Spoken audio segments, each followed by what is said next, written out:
If you want to be a profitable trader, futures trader, if you want to maximize your payouts or even pass a funded challenge at a prop firm, I believe you have to be an expert in a specific market.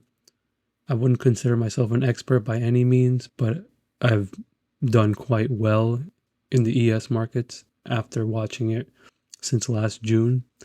I can show you all the things that I've done wrong, I've done right, and in a nutshell, I've simplified it in a way where in a few minutes each day, or almost every day, I'm able to take at least 10 points from the ES futures market, and I'll show you how I do it. First thing I do every day is look at the overnight action. At 9:30 in the morning, I like to map out where the pre-market high overnight was and the overnight low was.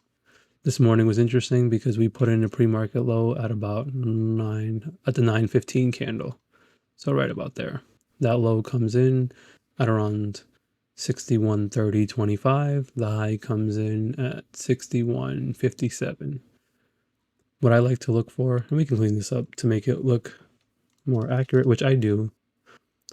So we have 61.30.25. Okay. I always look at the overall state of the overnight action, and the overnight action shows pretty low volatility.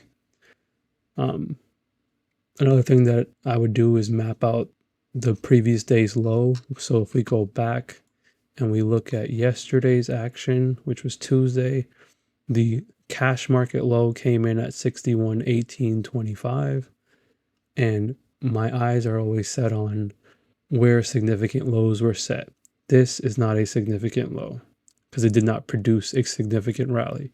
If you were to take a reclaim of this level, it's been tested multiple times. It's done its job already. We had a cluster low here that produced a rally. It was already dipped and reclaimed and taken back. More on that later.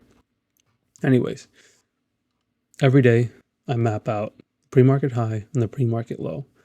Volatility is low, so I don't expect to see major trapping up at all-time highs because volatility is typically low at all-time highs. Your job is to wait for an opportunity where a massive sell-off happens and then volatility is increased. Now you put the odds in your favor to get a good trade.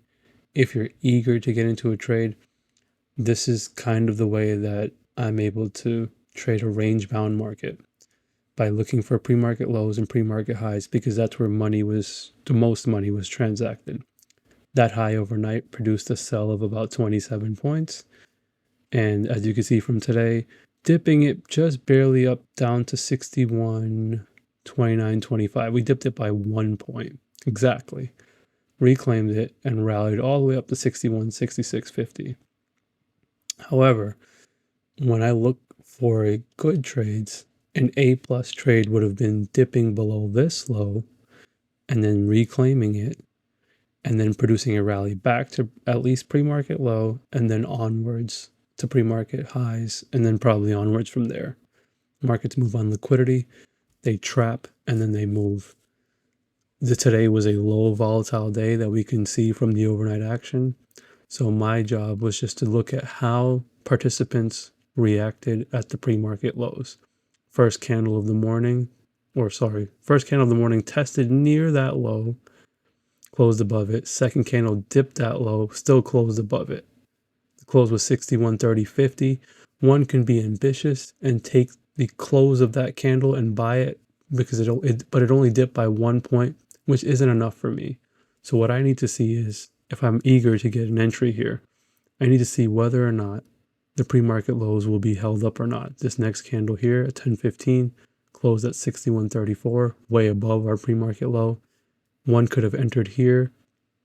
It produced a rally of about 8 points. I usually look for anywhere between 6 to 10 points. So on this rally here, you could have taken the trade out here. I probably wouldn't have, seeing as the pre-market low held on. My goal would be a spike of this high here because it was the last spot where money was transacted before we made a low.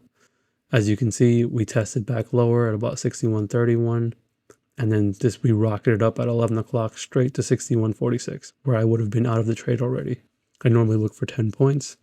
One could have either taken the ambitious entry here at the close of this candle or waited for confirmation that we're holding above support. Market's trapped by nature. So a dip of 1 point is usually not enough to produce a significant rally like this, but up at all-time highs, volatility is low. You could take what you can get, or you could sit this one out. Most of the time, you have to wait for a major sell-off in order to get good volatility, to get good trades in your favor.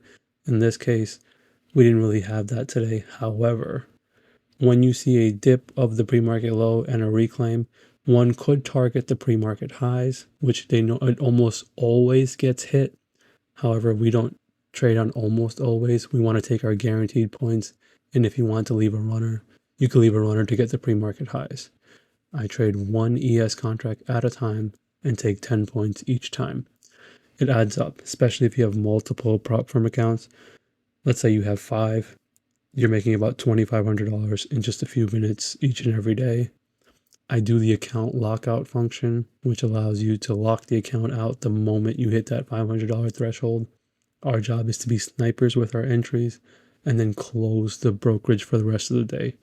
Anything post 11 o'clock is usually chop fest all day. Sure, we had a little flag formation and then a breakout higher that ultimately failed back under pre-market highs. It would be my assumption now that we will now travel back down to essentially this low here, which is a significant low because it was a low that produced a rally to a new high. So it's for tomorrow. If you want a trade plan for tomorrow, we'll keep Tuesday's low here. The pre-market low will probably not be here anymore. So let's just move that out of the way for now. But we're going to want to put Wednesday's low here for tomorrow. So if we come here and I grab my drawing tool, I want this low right here.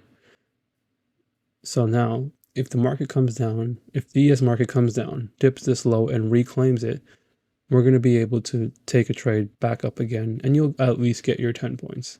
I would normally shoot for 10 points. That would be tomorrow's trade plan. Now, what I really want to see is this low get taken out, because this low produced a 2-leg move that ultimately sent us back to all-time highs. So if we're knifing down and we take out this low, don't be surprised if we take out this low first. Wait to see if this low holds up or not. If we cut through this low, don't blindly buy it. Wait for us to dip below this low, and then wait to see if we see a green candle close back above here. If we do, you'll see a significant push right back up because markets move on liquidity. If you zoom out, let's go to a 1-hour chart. You'll see that this was a significant low that produced a 2-legged rally. So this is where the low was before. It was a big flag consolidation. We're still stuck in a massive consolidation. And as you can see, as of today, we tried to break out of it and we came right back into it. So I wouldn't be surprised if we come down, dip this low, or even dip this low before we do a massive multi-leg rally.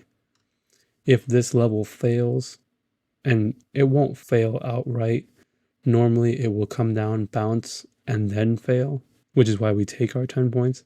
But let's say we come down, bounce, and then fail, you're looking way lower. I'm not interested in anything until way lower. But in a nutshell, for tomorrow, what I want you to do is when you wake up, if you see this video, I want you to come to your brokerage. And let's say this is what the market looked like tomorrow morning. You would take your pre-market high and you would put it up here. You would take your pre-market low and you would put it down here. If this is what it looked like tomorrow and we only had an 8-point range all day, then volatility is very low and there's really nothing for you to do there.